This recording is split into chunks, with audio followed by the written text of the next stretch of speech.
Nakakaiyak naman talaga ang tagpo ni na Idol Raffy Tulfo at ng mga Eat Bulaga host.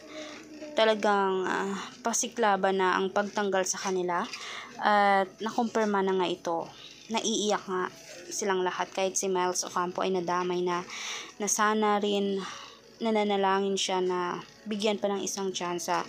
Huwag tanggalin ang prangkisa mismo ng Eat Bulaga dahil mahal na mahal nila ang mismong network na ito. Para sa inyo ba mga kapamilya, kailangan bang kahit na magkalaban ng Eat Bulaga at kapamilya ay kailangan nga bang tanggalin na lamang sila?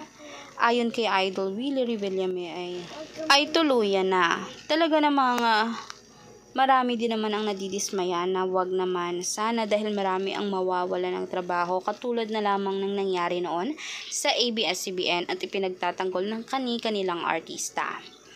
Kaya para sa inyo ba, agree ba kayo na tanggalin na lamang ang network ng Eat Bulaga?